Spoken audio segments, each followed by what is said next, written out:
And in a season where there is heightened distrust in the society, you must have discernment. Good evening and welcome to day 18. Is it 18 or 19? 18. 18. Wow. I pray, this thing don't finish. And it's just now that the thing don't begin to switch me.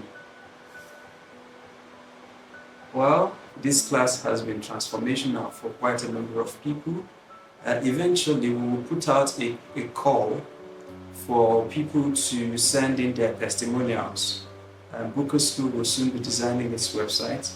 So we want to have your testimonials there. We also want to have your testimonials designed so we can put it out on social media as a way to generate traffic and to generate interest in the work that we are doing. So if Boqer School has been of help to you in any kind of way, so begin now to document how Boqer School has helped you, and then write in a convincing manner that can help bring more people in. And then our team will be here to design graphics around that, or to think out ways we can use that to invite others. Navigating a post-trust society. Navigating a post-trust society. Trust is a functional component of every working community, of every working society. When you go to the pharmacy to buy drugs, you need to trust that you are getting the original one. If you go to a hospital, you don't need to know the doctor. You can trust that he has been trained and certified. If you are sending your child to a registered school, a government-approved school, there should be trust that they know what they are doing. If you are eating at a restaurant, there should be trust that they are hygienic. If you are going to a mechanic, a car shop, a barber shop, whatever it is essential. Because without trust, there can't be any transaction whatsoever. No transaction whatsoever without trust. There can't be any. Because what is the guarantee that you will get what you are ordering for? And that's why the fundamental question that online companies solved, and that was how they started selling things online. Because when online e-stores, e-commerce started, the problem is if I pay, will they give me the product? And so how do I ensure that this happens? So platforms began to come. There were times when depositors' money were crashing in Nigeria's bank, and people had to do something to ensure that the system, that people have confidence in it. And that's where you see things like NDIC. So some banks will now boldly paste it, NDIC insured. What they are trying to do is to get people to trust them, to give them money to keep. Why are they working hard to tell you that they are trustworthy? Because in times past, banks have collapsed, and with that went with what? People's money. Now, some of us may be too young, myself included, to this. But if you read the history, you will see things like the fund ACB went with people's monies in their millions, in their thousands. But today, things have to be put in place to make sure that depositors' funds are insured. But you see, for Nigeria and many developing countries, trust, which is the foundation of every working society, not the only foundation, but one of the cardinal points of every functioning society, it has gone out the window. It has gone out the window, and this has put the society in a disequilibrium of some sort. So I don't have to spend time to prove to you how trust has gone out the window. You experience it daily. One of the easiest ways you can know that trust has gone out is the relationship that exists between you and your tailors or your seamstresses. Say you have a wedding next 2 weekends. Are you sure that you're able to get out your Asebi? Asebi, am I pronouncing it correctly? Asebi. Oh, beautiful. If you send in your material, how are you sure you're getting it the day you were promised? Today, if you send your car or your motorcycle or a laptop to the mechanic, you have to police them. If you're not there, your files may be copied. Your security may be tampered with. If it's in terms of the car, your parts may be replaced. The mechanic can even travel to his village with the car, telling you that it's not been fixed yet. So trust has gone out the window. And so for societies where there is no trust, things tend to suffer because trust is the guarantor of the transactions. That when you are paying an airline to book a flight, you are trusting that they will not run away with your money.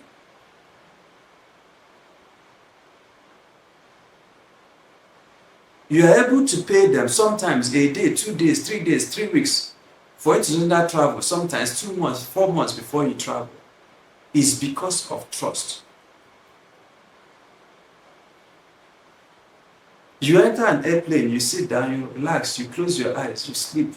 The only time you remember to pray is when there is turbulence because of trust. You are trusted. You don't even know who the pilot is, but you trust that he or she knows what he's doing. And when trust breaks down in a society, as it has undoubtedly broken down in ours, it puts you off. And so today we're beginning to study and reflect on how do we navigate around a post-trust society. We'll answer those 3 questions in 3 realms. But before we start answering the questions, let us paint the picture that Nigeria used to be a high-trust society, and many of the African countries used to be high-trust societies. Because there are 2 ways in which societies enforce trust, or in which societies engineer trust, or in which societies manufacture trust, or in which societies ensure trust. By ensure, I mean insurance. There's a way society ensures that that thing that the man said to you is consistent with the truth. So the first way to ensure or to engineer trust is through what we call norms. N-O-R-M-S. Norms. Or you can call it values. A value-based system that ensures that when people tell you good morning, the time is really morning.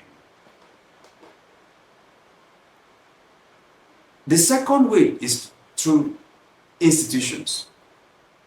And I can tell you what is happening to Nigeria now. We are pivoting from values to institutions. And that's why you see the shakiness. So what is the value component of insurance? By insurance, I mean guaranteeing trust. Nigeria used to be a high-trust society. Communities. In fact, there are some communities you will go to today, in today's Nigeria. When the market women close, they just use waterproof to cover their belongings and go home. No police, no CCTV. Nothing. They don't have a need of it. Because there are values. There is a code, there is an ethos, a body of belief that guides and regulates actions of people internally. Now there is no masquerade that goes around enforcing it.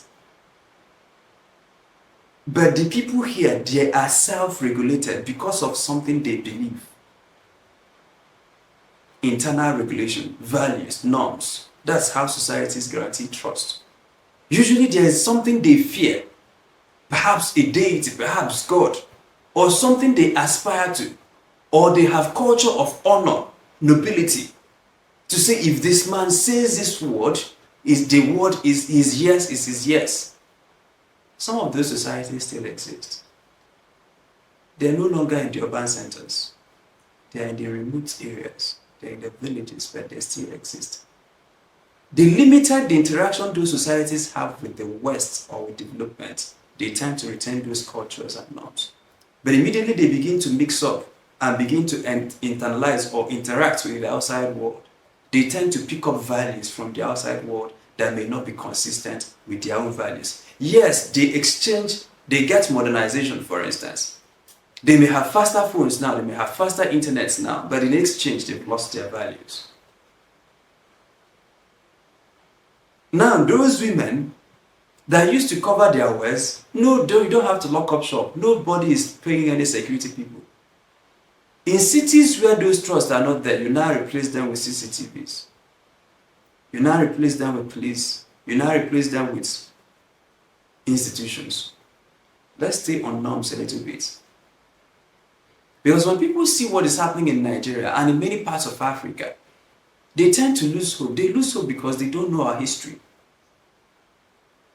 They don't know that even in today's Nigeria, there are communities you go to, market women just clothes, nothing.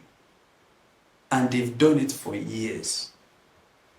And those goods are more protected than where there are CCTV cameras.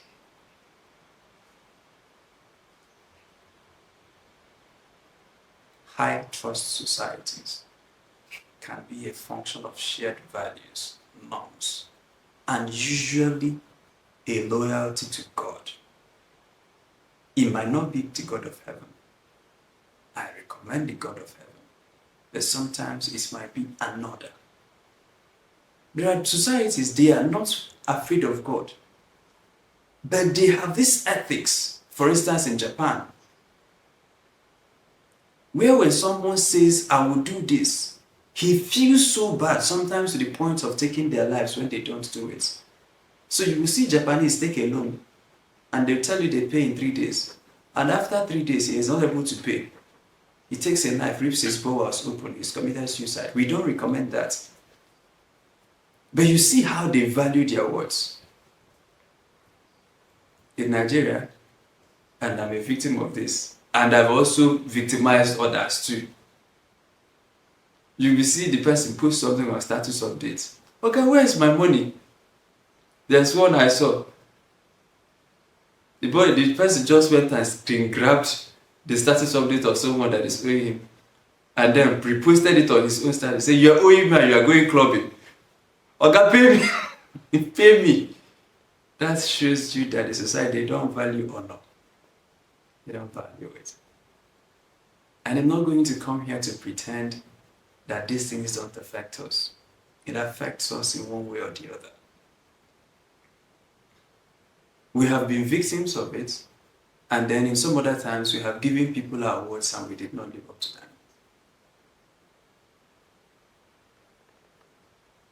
So a society can guarantee trust through norms. The second is through institutions. If you take banking, for instance, you see NDIC, I think Nigerian Deposit Insurance Company, to say that if you had 20 million in this account, even if it folded, NDIC will find your 20 million and give it back to you. So now you are no longer dealing with God will punish the person or the person. No, we don't trust the bankers, they're not truthful. But there is a system that can be trusted. It's an aspiration. We are aspiring that the system is trustworthy. So the trust here is no longer guaranteed by shared values or norms. It is by institutions, usually backed by government. You now have things like policing systems guaranteed by the states, financial systems guaranteed by the states, e-commerce systems sometimes guaranteed by a state intermediary. To say that if you order something on Jumia and they did not give it to you, there is, I think it's Consumer Protection and Promotion Council or something. So now the trust has broken down at the norm, at the societal, at the value-based level. So we are now dealing with trust at the governmental or at the institutional level. So where Nigeria is at is that we are coming out from where someone will say, I swear to God, to where someone will say, NDIC is watching, the police is watching, the court system is there. But the problem with Nigeria now is that the norms have broken down, but there are no institutions. So the market woman can no longer cover her goods in the evening. But then she cannot also report to the police. Although there is CCTV now, who do you hand the clips over to? Although there are court systems, can they be trusted? Although INEC is supposed to be independent, can you trust them with counting of the ballot? So the values totally broken down. Government systems, institutions totally broken down. It is in the midst of this problem that we're now discussing. How do I navigate in a society like this? Navigating a post-trust society. Micah chapter 7, verse 2 to 7. The faithful man has perished from the earth, and there is no one upright among men. Are you seeing what is happening in their society? Values completely gone. Institutions completely berserk. Nigeria is not the first. If Christ tarries to come, it will not be the last. The faithful man has perished from the earth, and there is no one upright among men. Now see what is happening in those societies. They all lie in wait for blood. Are they talking about your country here? Every man hunts his brother with a net, that they may successfully do evil with both hands. The prince asks for gifts. Now remove the prince here, put president, put governor, put minister, put commissioner. Remove gifts and put bribe. The governor, the minister, the employer, the gatekeeper asks for bribes. The judge seeks a bribe. The Bible now calls, my translation calls it, the judge seeks a bribe. It's not only your own Supreme Court. There are Supreme Courts in those days. This is what was happening to them. And the great man utters his evil desire. So it seems as if he can buy evil, he can buy his way, he can throw his money around, he can throw his influence around. So they scheme together. This is a society of plotters and schemers. It's already rigged against upright men. It's for plotters and schemers. The best of them is like a briar, is like a thorn. You can't depend on it. The best of your judges, you can't depend on them. You can't trust your Supreme Court on any matter. Things are no longer white or black. No, there are various variations. A Supreme Court can give a judgment on this matter today, and then in the evening on that same matter, they give a different judgment, depending on who pays better or who deploys most influence. The most upright is sharper than a thorn hedge. The day of your watchmen and your punishment comes. Now shall be their perplexity. Do not trust in a friend. They are warning people who live in post-trust societies. Do not put your confidence in a companion. Guard the doors of your mouth from her who lies in your bosom. Although she's sleeping with you, but guard the doors of your mouth. You can no longer even have conversations in a post-trust society. That's why a lot of people are in trauma. A problem half shared is half solved, not in a post-trust society. When you find yourself in a post-trust society, a problem shared is multiplied by 10.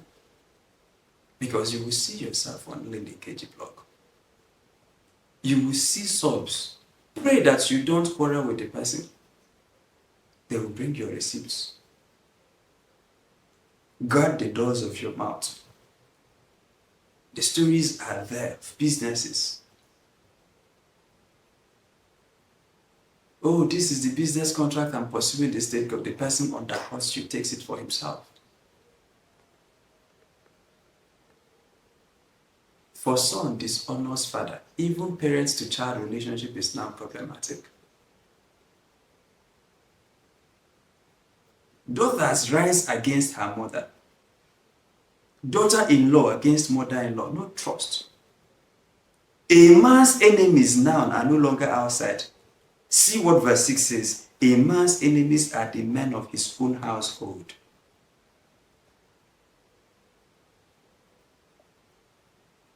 Therefore, I will look to the Lord. I will wait for the God of my salvation. My God will hear me.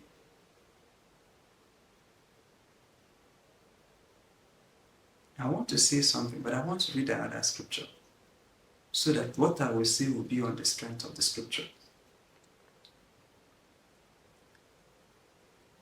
Psalms chapter 12, verse 1. Help, Lord. This man is crying now.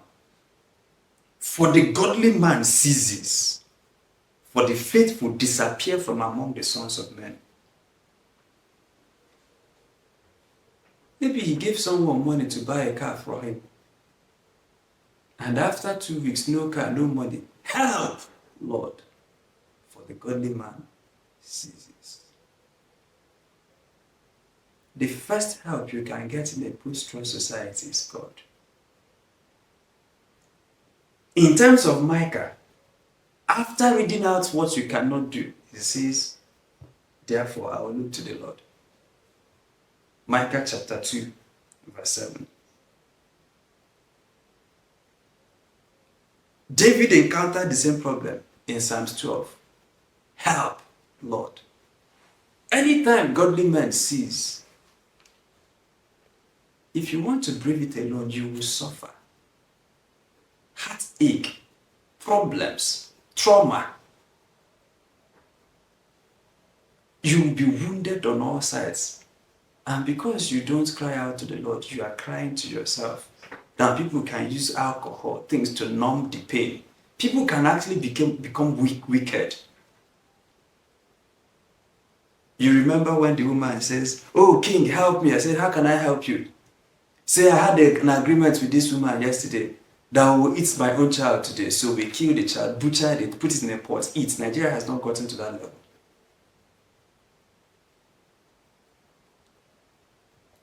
For women, physically eating their children. And after we had a gentlewoman's, it's no longer gentleman, this is gentlewomen's agreement. It is today. She hid her own child. How did she find the strength to hide her child? Because we ate her own. So something is still in her belly.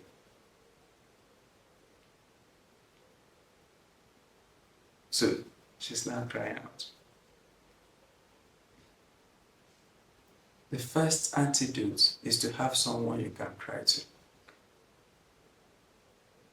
Now, when you cry to him, he can guarantee justice. May not be at the time you want it, it may be at his own time. But there are two things you get from him. Number one, justice. Because you can't escape the justice system of God. Whether in time or in immortality, he will reward. But then sometimes, when you don't get justice immediately, he consoles you because our judicial system is a little bit off. Our judicial system is more punitive than restorative. God's judicial system is both punitive and restorative. How do I mean? When Abraham was traveling, and I think Abimelech, I've forgotten the name of the king now, took his wife because Sarah was a fair woman to behold. You're not the first person that likes beautiful women. You're not. Abraham had a high taste. But then his taste put him in trouble in one of their trips. He told the woman, "Oga, talk, say, Nami, your sister, you are my sister. If you tell them that you are my wife, they will kill me here and take you for themselves." So when they got there, she said, "I'm your sister." The man took her inside immediately. In the night, God's justice system says, "You, O king, you are dead already." Why am I dead? Because you took someone's wife. Now restore the man his wife, for he is my Nabi, he is my prophet. And let him pray for you that you may live. It's not that I will kill you, you are already dead. The judgment has been executed. So it's about punitive, punishing you for what you did. But it's restorative.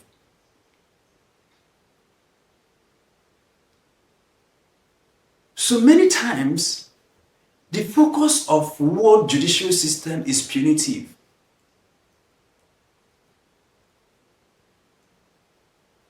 Someone stole someone's car and has sold it. The judicial system is in trying to put the person in prison. Yes, he's not in prison, but this guy is careless. The judicial system is not talking about it in most of the cases. Even in the best of democracies, their judicial system is 95% punitive and then 5% restorative. God is big on both. You can cry to him. He says, I will restore to you the years canker worms, locusts, and palmer worms have eaten. He can restore.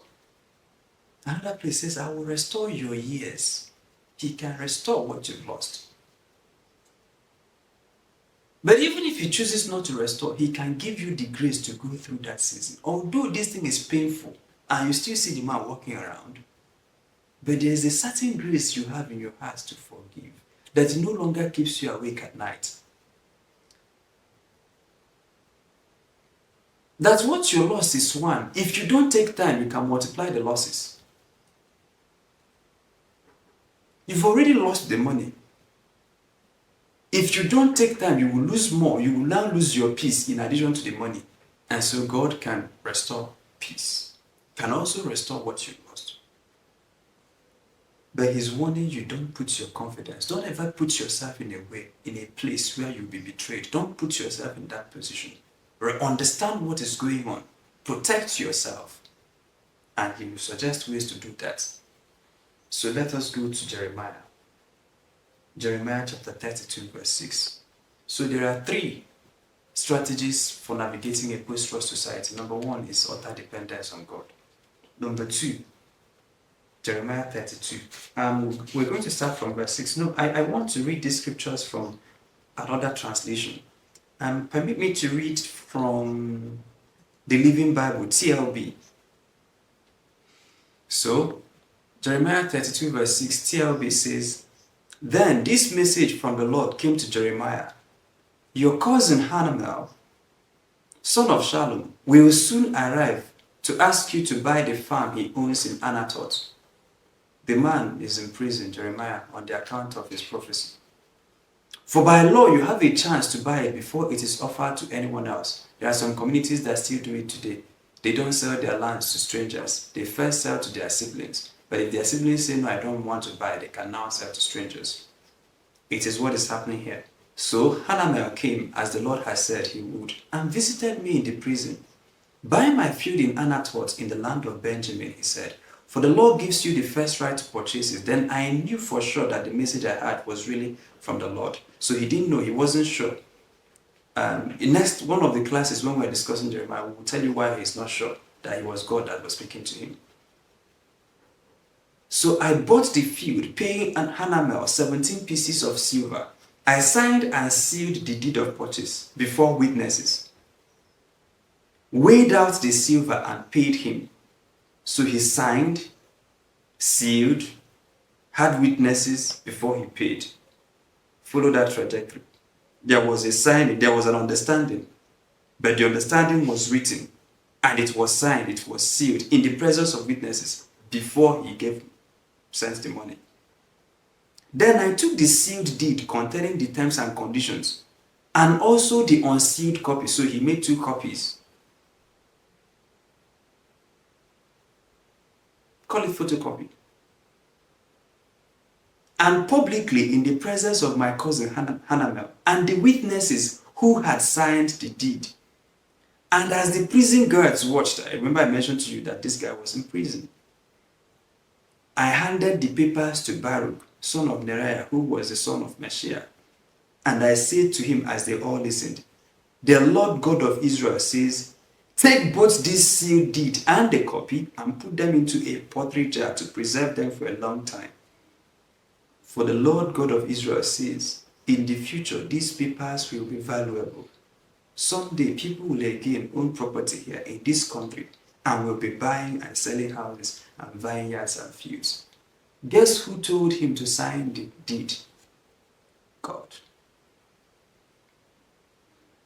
You see, sometimes, and I think this class is for me, we use our religiosity to mask naivety. God is telling his prophets, sign a deal, make copies, sign it in front of witness. Don't just give it the money. But you know what? We see somebody in the church today and butterflies in the stomach. Say, but it's my brother and the Lord is that you enter into business. 3 weeks later, there's this voice, they used to say it in Nigerian comedy. They say 2 hours later. The butterfly would have disappeared. But there are no witnesses, there is no deed, there is no signing. You just measured out the shekels of silver and gave. So here the Lord God of heaven is saying, for some transactions, especially in a low or a post-trust society, document it. Have witnesses. Make copies. Yes, the judicial system is corrupt, but at least have evidence. It's better that you have it and not need it than to need it and not have it. We're not expecting this conversation to go south, but let us document it. And this strategy is straight from heaven. Straight from heaven. In Micah, he has told you what is happening. In Jeremiah, he tells you how to navigate it. Don't just send hi on WhatsApp. Send an email. Leave a trail somewhere. Back up the charts. Now, it may be in script cases to record people's conversation without having them assent to it. But there are some conversations, just tell, this thing we discussed, can we write it down? Document. Because the Lord God of heaven is saying that in the future, those documents will become valuable. Now, what does signing and documentation do? It helps people who are weak. There are people who are ordinarily weak. There are people who are ordinarily weak. If, for instance, I know that my brother has issues with females, I can't entrust my daughter to him. I can't. And then I can't entrust my daughter to him and lock in a locked room. If you are with her, open the door, let us be seeing what is happening. And that is what we do with business. Someone that is struggling with finances, he may love God. And the thing about redemption now, and this is why a lot of people get angry with Christians, because they don't understand this fundamental thing. They think that once you say you're a Christian, that you are saved. There are two components to that, and it's very technical. Today is not the time, but I just want to take 1 minute to mention it in passing. When someone is a Christian, a genuine one, there are two things that happen to him. He is, one, saved, and two, being saved. Although he has been saved, redeemed by the blood of Jesus, what we believe, and I believe it with all my life, and I recommend it for you, to you. But this person's lying has not totally left him. He is being saved from lying. He is being saved from cheating. He is being saved from manipulation. Now, if he is genuine in what he's doing, it could take him time. He has left Egypt, but he hasn't gotten to the promised land. He is still in the process. So although he has left Egypt, appetites of Egypt are still inside. And this is the man you're dealing with. So if you don't have these documents, he may be tempted to start acting out. When the proceeds from the business starts coming, he may be tempted to take it all. But when there is something that is written, even if the internal regulation has broken down, the external regulation will be there. It's a double proof. So now this guy is in a room with a girl, but there is a CCTV in the room and the father's girl is watching them. So even if his own internal regulation has failed, once he looks up and sees the CCTV, that is what documentation does. When someone sees that he's about to go to jail, he will rebuke, he will say to that Satan inside him, get behind me. But when there is no document, he will start saying, this thing the devil is suggesting to me looks like true. Although I have a higher purchase agreement with this man, that I'll be giving him this number of money for his car every week. But so, documentations help for people who are being translated, people who are being transformed. Many times we confer on people trust that they have not earned. And once we do this, so there are people you can trust with 1,000 naira. That they are faithful with 1,000 naira does not mean that they are faithful with 1 billion. Although he that is faithful in little is faithful in much. But you have to watch the person grow. Now I can buy a toy car for my children. But if I buy a proper car for them at this their age, I may have to put a driver to it. That's the same way. So measure out what you trust people with. Let them prove themselves. And protect yourself with what? Documentations and witnesses. That is number 2. Navigating a post-trust society. Number 1, God. Number 2, documentation, witnesses, and making a copy. Have a copy of the ideas. Have a copy of the conversation. Have a copy of the understanding. Guess what is happening here? The guy Jeremiah is dealing with is his uncle's son. So my uncle's son is my what? Is it my cousin? He's dealing with a blood relation, but God says write it down. Don't give him the money until you have signed the papers. Make sure that there are witnesses there. Of course, if you now go into prophetic, you will see why this happened. Because Jeremiah was not alive.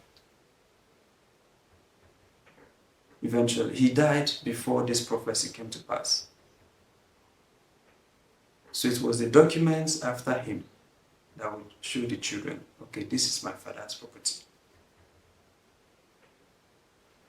You see, that's why many of our parents left for us many of burdens. Oh, the great-grandfather says, I so much love my brother. Although your land is far, but come and take this one and build your house here. Let us cohabit, let us stay together. But there is no documentation. Years after, the man and his children, the grandfather has died, the man has died, his children and these children are now fighting and quarreling and killing each other over something that documentation should have solved. Someone says, oh, come and farm in my land. And the person has farmed in the land for 30 years. After a while, he claims it is his own. And people are spending years and man-hours in court over what a simple paper, even if it's a sheet of paper, could have solved.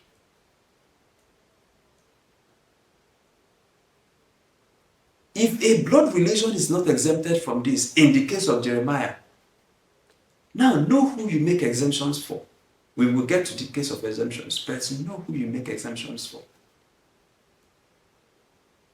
Number 3, due diligence. It's good to investigate, inquire into the life of the person you're doing business with. There's something I usually say. When I meet people today, you know that thing they call elevator pitch? I believe in it too, but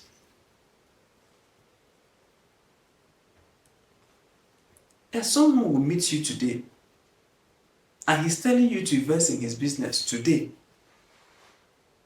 The problem that I usually ask is, you have classmates from your secondary school. They know you 10 years from, they have been watching you. You have people you met 3 years ago, 4 years ago. You don't have credibility in the eyes of all of them. It is me that you met today that you're asking me to confer on you credibility. How can I take that decision? Based on what data? It's an aggregate data of you that I've had for 10 years that I can now say, okay, I can give him this money. It's an aggregate data of you that I've had, I've watched you for a period of time that I can say, okay, now I can leave my children with him or her. It's an aggregate data, it has to be aggregated. So take your time to do due diligence. When someone is proposing a business, ask after the last business he did. That is what employers do in interviews. Why are you leaving your previous company? Why did you leave? If they don't answer well, you know that the reason they left there is the reason they will leave yours. And if they start bad-mouthing the place, they are terrible, they are wicked, that's the same thing they will say about you. So in terms of businesses, new things, do due diligence. Let people recommend. Rely on your friends. Don't just hire a photographer because you saw the thing on their Instagram. Ask your friends who covered your wedding. They say, don't mind that guy, yeah guy. But you might go on the person's Instagram page, there are 20,000 followers. So what do? Part of due diligence is referrals.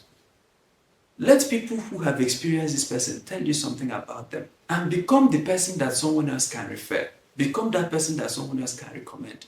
Because people like documenting their experiences. They may not write it down, but it's in their hearts. They know the restaurants that they ate good food. They also know restaurants don't mind that in their packaging. And you have a lot of packaging. At the end of the day, you find out that you just wasted your money for nothing. The dining experience is horrible. But you go there, they have Instagrammable moments. If you're going through their Instagram, you would think, walk into the restaurant and you see. You order for tea, after 30 minutes, they get you cold coffee. Do due diligence. Inquire. Research. It's important that you know things, about businesses you're about to, but about people you are going to do business. I'm not asking you to become DSS. But there are some kind of investments you want to make. You involve authorities. You profile the person. You scout the social media to see what people are saying about him. You go watch his status and see what kind of things he posts. Ask people around him who knows him. Because they have experienced him. If they experience him in positive light, they'll be willing to tell you. If they did in negative light, they will also tell you. And free of charge. By mere looking around, that thing you discovered after the business failed, you could have, those information were available. It's just that you are just discovering it now. If you had applied to Google 5 years ago, you would have found out. If you had checked before you entered into the business, you would have found out. But you're now checking after the fact. Do your due diligence. Now, due diligence is, of course, in categories. It's not when you want to buy a Hausa, for instance, or when you want to buy granules, you now start Googling. No, that's not what we're talking about. But there are some kinds of investments, there are types of commitments you're going to make. You want to research so that you minimize betrayals. You've already seen what is happening in this society. Don't blindly assume that because he wears a nice perfume, therefore that is nice. Don't assume because I met him at a church. Don't assume because he has a nice car that he's a nice person. Due diligence. And then in this due diligence, I'll now refer you to one of our classes where we talked about guiding lights. There are two lights we discussed. One is the outer light of research. There are some cities I would want to go today. I call security operatives. Says, I'm traveling by road to this city. What is the best route? He says, that place is the den of kidnappers. That place. So my routes sometimes are planned out.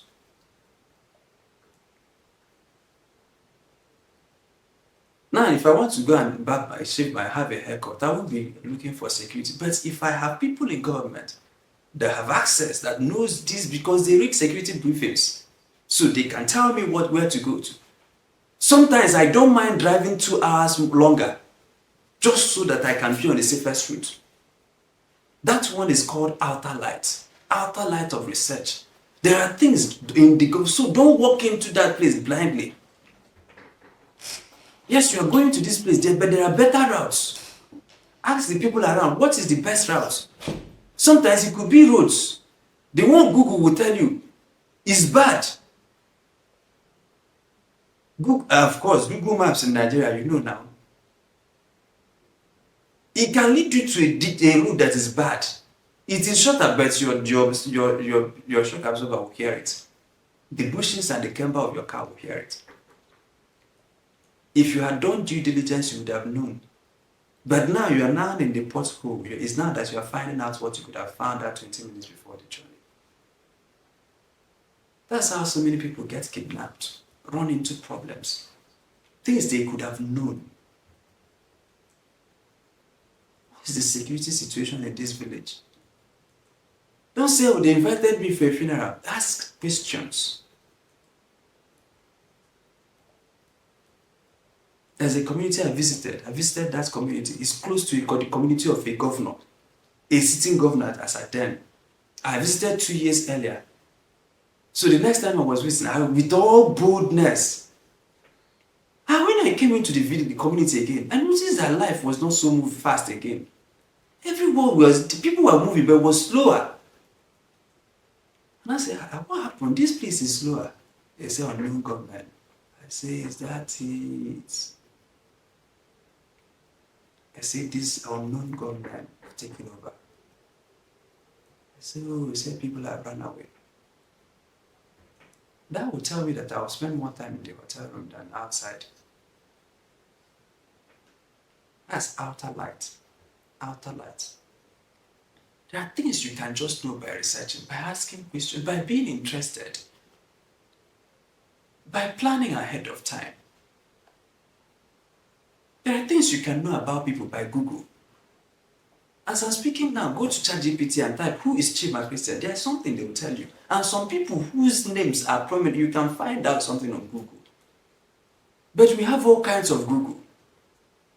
You can Google the people who know them. You can Google them through the people who have done business with them. You can Google through their classmates. You can Google through their friends, through someone. There's somehow. There's no how this person has existed in this world for 30 years and he has left no trace. He hasn't done any business with anybody. He has not. That's what our parents did. They call it EJS. Ibanju, depending on what language. What it means is making inquiry. When someone is coming to take their daughter in marriage, they go and investigate, ask questions. What is the family like? Do they have contagious diseases? Do they have diseases, not contagious, family diseases? What do you call those diseases that run in the family line? What are they like? Are they antagonistic? Are they outcast? Are they this? Are they that? Now you might say outcast is a terrible thing, but then they make their due diligence. I don't agree with the outcast, but I agree that they make due diligence. And their marriages survive. Today you saw his picture on Twitter. And you sent him hi, he sent you hi. The next 3 days you are married. Eventually we see the story on LinkedIn. But the people who did due diligence, they lasted. Because some of the things you find out in marriage, you could have found out before marriage. Some of the things you would have found out now that you're a business partner with this person, you could have found out before entering into the partnership. And then even if you found out and you wanted to enter the partnership nonetheless, you are now entering armed with information that this person is likely to do this. Therefore, what are the ways I'm to protect myself if this happens? Outer light. There is a lot you can know from the outer light of research. But then there is the inner light. This one, you can't find it on Google. Something will just tell you in your heart, don't go to that village.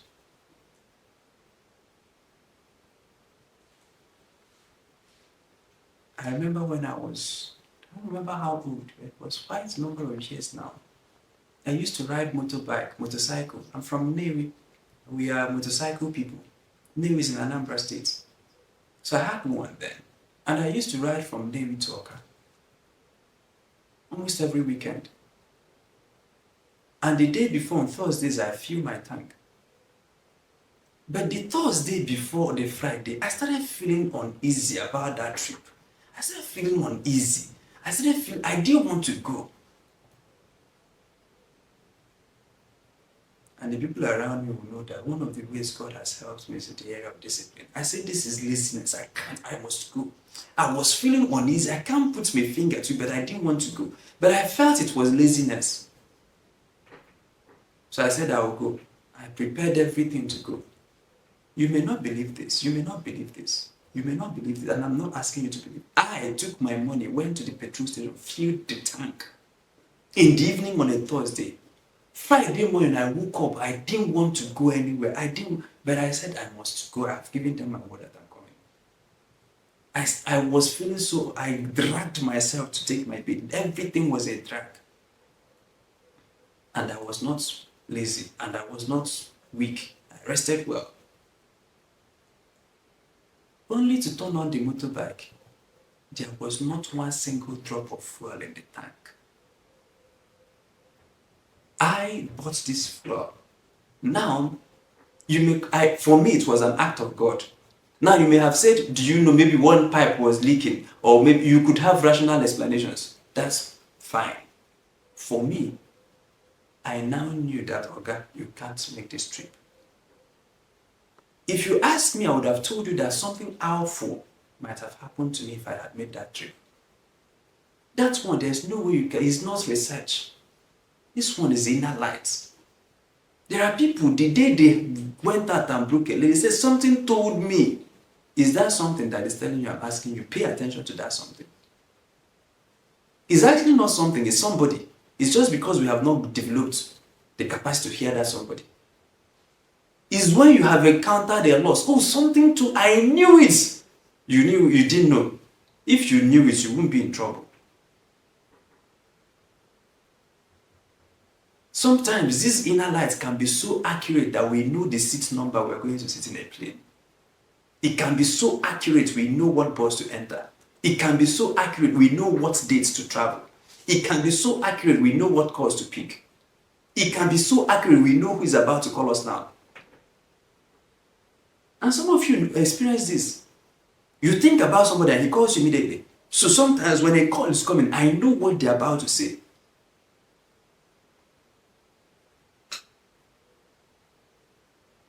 Inner light. And you can know. Everybody knows. Everybody has access to this inner light.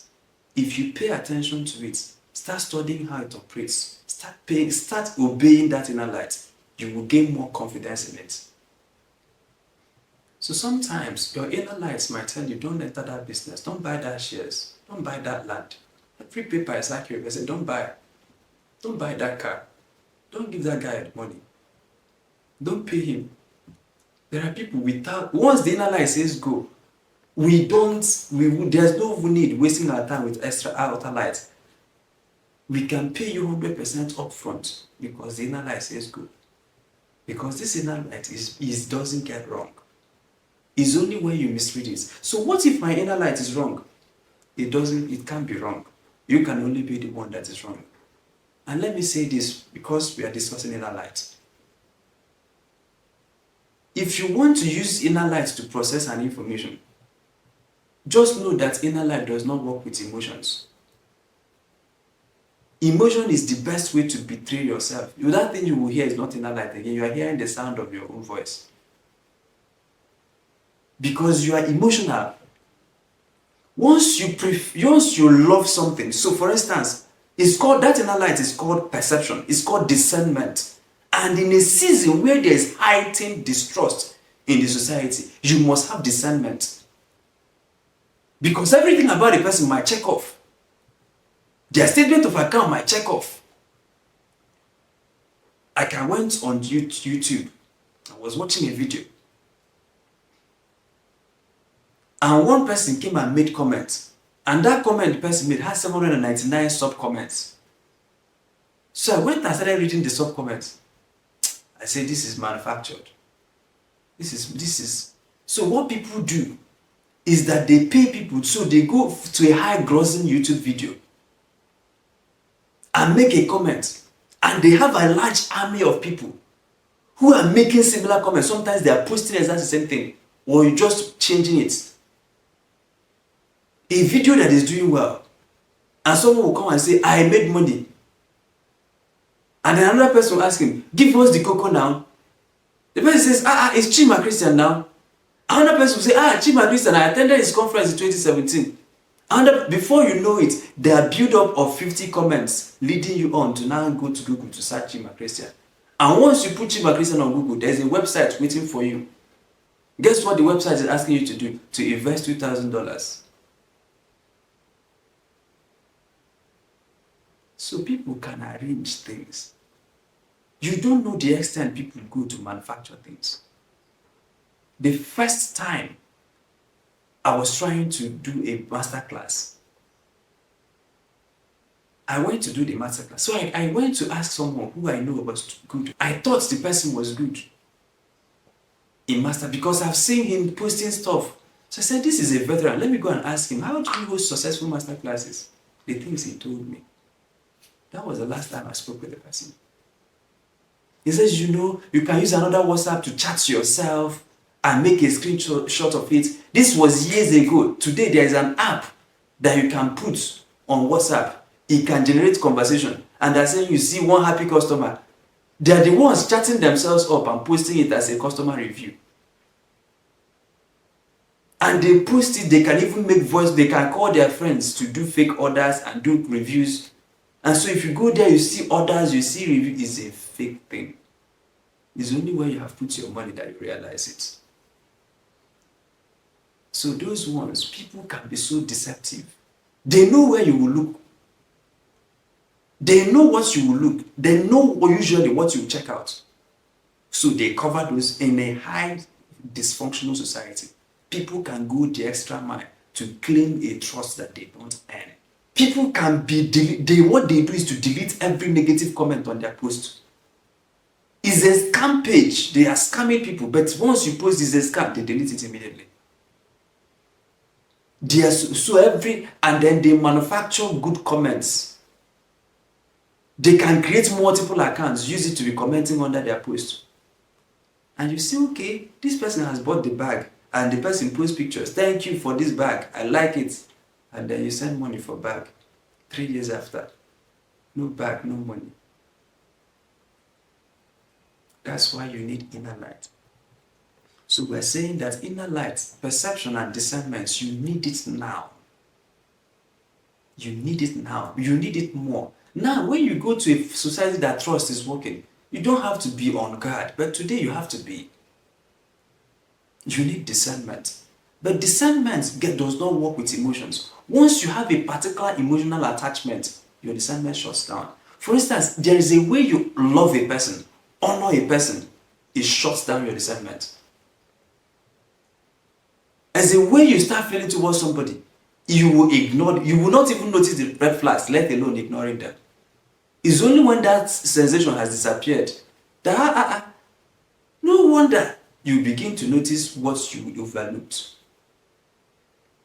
So once you attach emotions, once someone is proposing a business to you, and you already see yourself that if you give them 1 million, you have 10 million, and in fact you're already holidaying with the 10 million, you already bought that car with the 10. Once emotions is there, your discernment is short. So what these people tend to do is to try to activate an emotion in you. And once there's heightened emotion, discernment will disappear. Because even if they are screaming in your head that time, you will not hear. I think I saw it on Twitter that the worst people to advise is young girls in love. When you honor somebody, that's why many people are so gullible. Anything their pastors say, amen. They are not like Berean Christians. They don't read their Bible. They just swallow hook, line, and sinker. Anything they see on TV is credible. Anything they see on social media is credible. Anything someone they love, if everything he says is good, emotions shut down discernment. So you want to be as emotionally neutral as neutral can be for you to use the inner light. Even if you're excited, suppress the excitement. Even if you love this person, deal with the person as if when you are critically reviewing and you are pursuing the inner light, take out that love from the equation. Any emotion, if you are feeling anger, anxiety is one of the emotions that can, any emotion at all, you want to be as sober can be. Both positive and negative emotions can betray you at this time. If you are talking about inner light, emotion is the number one enemy of inner light. Because you will be hearing a voice in your head. It's not inner light, it's the voice of your emotions. Have you anticipated something so much so that you begin to dream about it? And so you wake up by saying, God, I saw myself in this, or you didn't see yourself, okay? You are just thinking about it. That's the way this thing works. That's because you are so much excited about this thing. You now say, God, I feel that God, my inner light is not inner light. It's your desire that is speaking to you. The second thing about inner light, before we move on, is that inner light does not work well when you have chosen a preferred outcome. There is something that is called confirmation bias, and a lot of people have it. You know your friends. In fact, every one of us have friends like that. They come to you for advice, but they don't want advice. They want you to agree with their point of view. They have already positioned what they want to do. And they already, so why are you coming for advice? Because the only thing they expect for you to say is to agree with their viewpoint. They want to buy a red car, and they come, they say, red car, red car, I want to, say, but have you considered what? No, they don't know. So if you have taken a decision, I want to buy this land, and you're now going to inner light will agree, because they will, whatever you agree on earth, whatever you bind on earth is bound in heaven.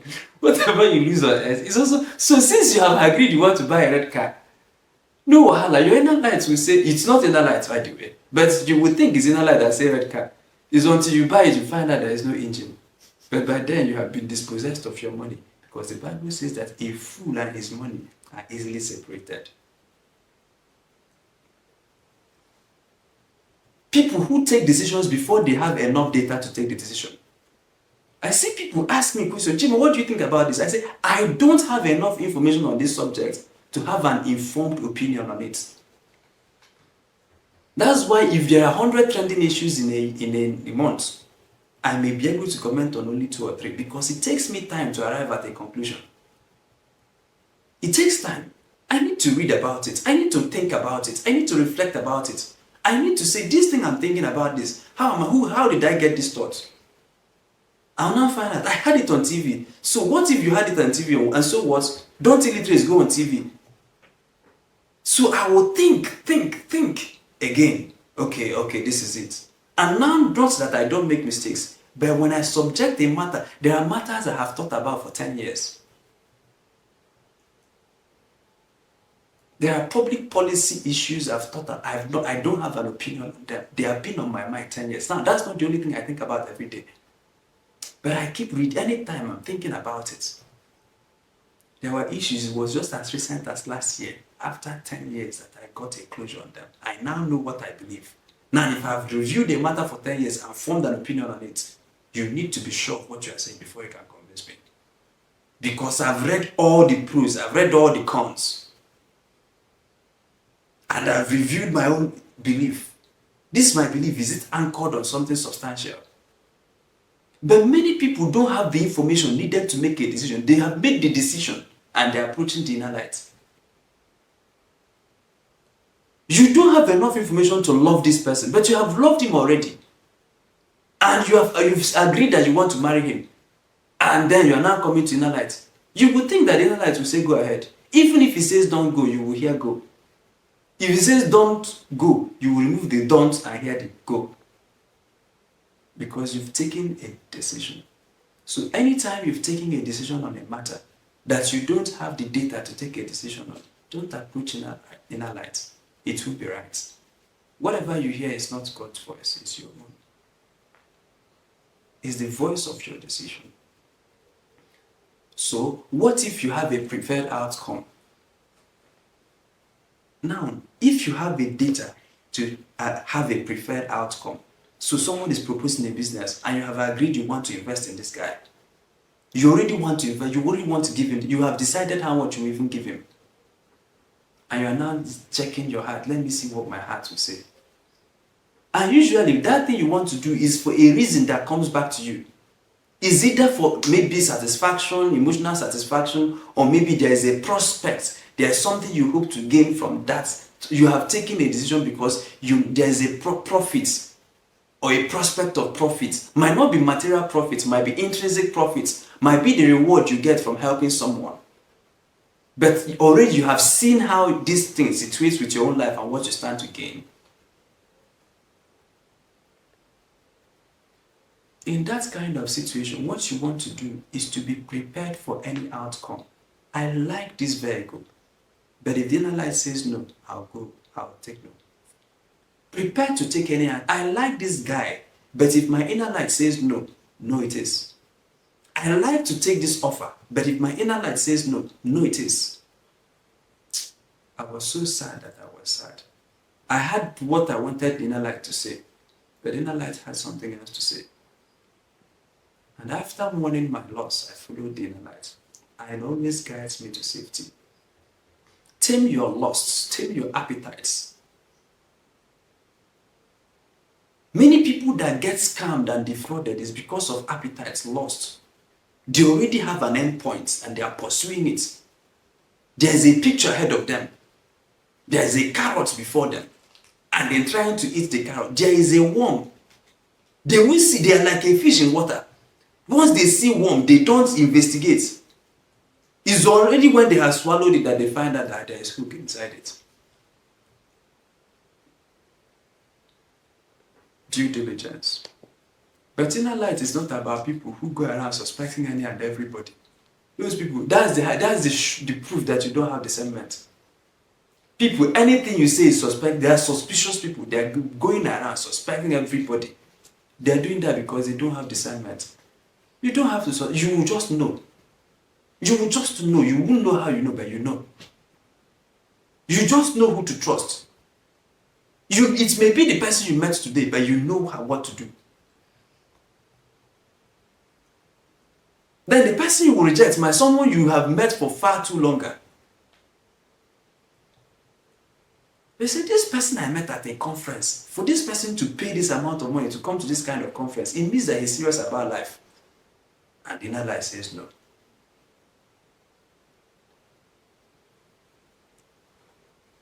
The best way to navigate a post-trust society is to, number one, have God. Number two, document, have witnesses and make copies. Number three, do your due diligence, both externally and internally. If the external checks off and the internal says no, follow the internal. But whereas you don't have internal, do the external. It's usually good for both of them to agree. If they conflict, follow the inside. Especially when you have taken out emotions, taken out your loss, taken out your expectations, and you are left at the point neutral. The car is at neutral. It's not forward, it's not backward, it's at neutral. Therefore, it is willing to accept any instruction of the inner light. That's it. Guess what? We already know how to navigate in a post-trust society. We police our tailors. Sometimes we lie to them. I don't recommend it. You lie. Say, I need it today. Well, lie to lie. You know you don't need it today. You're actually traveling next 2 weeks. I told them it's today so that they don't disappoint you. But when it comes to important decisions in life, if someone can be following their tailor bumper to bumper, how come when it comes to important decisions of life, we just yakata because the guy spoke nice English? Because the guy made a nice presentation. English has failed me now. The most trivial of matters, you investigate it. It's very trivial matters, you investigate it. But when it comes to weighty matters of who to give your time to, who to spend your time with, who to share your ideas with, who to enter into business with, no investigation. No due diligence. That's recklessness. You can get away in a society that is high in trust, but in a low trust society, you will get burnt. And this is not to say that in a low trust society that there are no trustworthy men and women. They exist.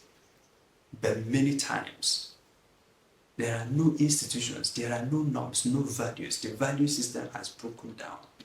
The institutions that are supposed to be completely broken down.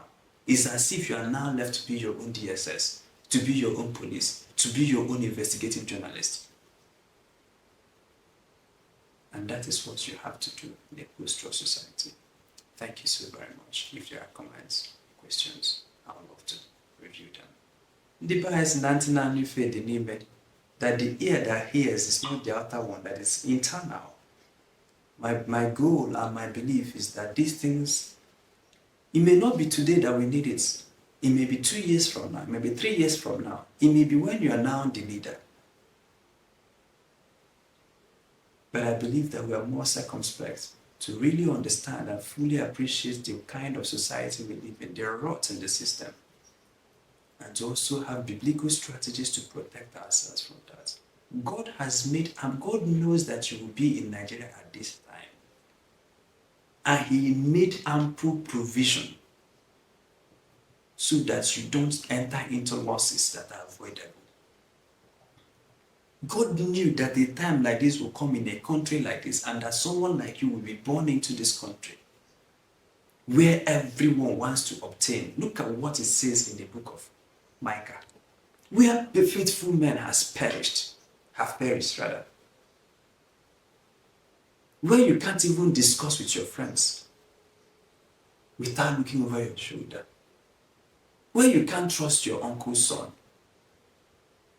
He has made ample provision, both in strategy, but even beyond strategy, He has given you His Spirit that can speak to you and say, don't invest there, don't enter that train, don't go to that country, don't apply for that visa, don't pay that guy, don't award this contract to them. An ample supply of His grace. Jesus says, for man shall not live by bread alone, but by the word that proceeds, which means it's constantly going out. He's interested in you going to heaven, but He doesn't want you. He wants you to live a good life. If there are avoidable losses, He can whisper into your ears. I pity people who live in a post-trust society and they want to do it alone. Heartache upon heartache. And many will now say, oh, because of my experience, I will no longer love again. That's the worst. I've seen it. Young people, 2 people broke their heart and they say, I will never try it again. That's the devil is robbing you. If you come to God, He will show you how to find the right man. There are people, look at it in Nigeria, there are people who have monies, they can't invest because they've done partnerships, it failed, or they've seen countless others fail, and they say partnership can never work in Nigeria. And the person is operating at the realm of a millionaire instead of a multi-billionaire that the Lord has destined for him to be. Because instead of learning, instead of coming to a spirit that will help him, give you strategies around partnership and help him to pick the right partners, the devil will say, shut it all down. There are men, you see them on Twitter, all men are scum. All women are whores. What do they lack? Discernment. They don't know how to separate wheat from chaff. Your experience is valid, but it's not enough to live a balanced life. Don't rely on just your experience. Rely on God. That's why many people are heartbroken. They are going through a lot of trauma. Betrayal upon betrayal, nobody to run to. And today they are insular. If they don't get healed, you can't love them. Because if you tell them I love them and you are saying it genuinely, they will be hearing the voice of the last man that said it and betrayed them and betrayed them. If you are telling them this is the God honest truth, they are hearing the other person. That's why people don't like pastors.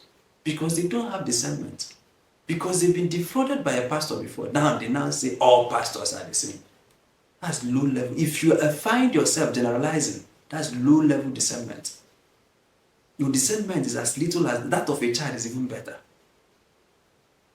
They say, oh, Yorubas are betrayers. Just find out that you have not seen people saying it. Once you hear that from people, just know that there is no discernment. They are running on an empty discernment tank. All Igbos love money, no discernment. All Hausas are no discernment. All pastors, that's why I don't like all this Pentecostal, no discernment. All men has come, lead to no discernment. There are people trying to navigate life on their own. You are living in a post-trust society and you want to rely on yourself. You want to be the alpha and the omega of your own life. Either you shut down, you no longer engage with the outside world, or you engage and keep getting bruises. Repeated bruises upon bruises, or you stop engaging. Both extremes are wrong. Come to God, He can show you strategies how you can navigate in the post-trust society. Although it's not the best, but whereas we are living in these times, this is how to apply yourself. I'll give you a strategy, but I'll also give you a spirit that will help you separate wheat from chaff. That will help you separate the toad from stones, so that you know what to eat and what to keep. You know what the Bible said, that you know what times you are in. Thank you so very much. I'll be hoping to see us tomorrow as we enter day 19 of Boqer School of Government, starts 2 days of governance. My name is Chima. Christian Africa's morning is at hand. I thank each and every one of you who have kept on coming to the classes. I deeply, deeply appreciate it. I also appreciate our financial partners. Despite the difficulties, despite all the other things going on in their lives, they have sent monies to support what we are doing. The classes we are doing cost a lot to host, a lot to research. It costs a lot. It costs a lot. Between the time we started Boqer School of Government and now, I know how many times I've traveled. Each and every of those trips, I will have to order it in a way, and I may have to travel with an associate so that the video recordings can be made. So it's now becoming much more expensive to travel. I can no longer. Please, if you have the resources, send us. We need your help. Today, we are no longer able to edit the recordings. We are no longer producing recordings because our laptop is about to pack up. And we said, instead of it packing up, let us keep it once we're able to find another one. Please, if you have a way to support what we're doing, please feel free to support us. Ask, request for account numbers. Send us help. If you have iPad, a tablet, send us tablets, send us mobile phones, send us gadgets, or ask us, what gadgets do you need and how can I provide it? We have a lot of videos, a lot of materials. We've taught 19 classes. We lost about 2 classes. One class got totally corrupted. One class, we were doing it and never took light, and half of it was totally corrupted. But at least we have 17 classes with back-to-back knowledge. We need to hire video editors that can be cutting out these classes into reels, short videos, short reels, so that we can post it out there and there people, because there are people that don't have the capacity to sit for 1 hour, 30 minutes in the evening in this Nigeria with all that is happening to them. They can't afford it.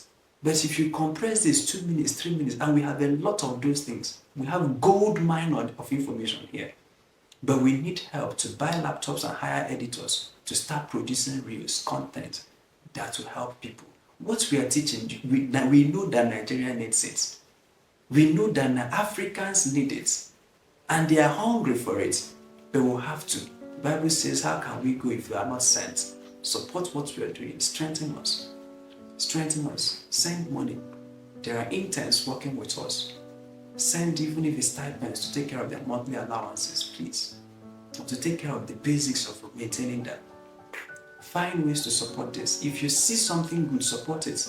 If people are sending money to Big Brother Niger, we're not competing with them. But if people are funding inanities, don't see good and be expecting it to grow on its own. Support it. I'm begging us passionately this evening, find ways to help us to do what we are doing. Thank you so very much. My name is Chima Christian. Africa's morning is at hand.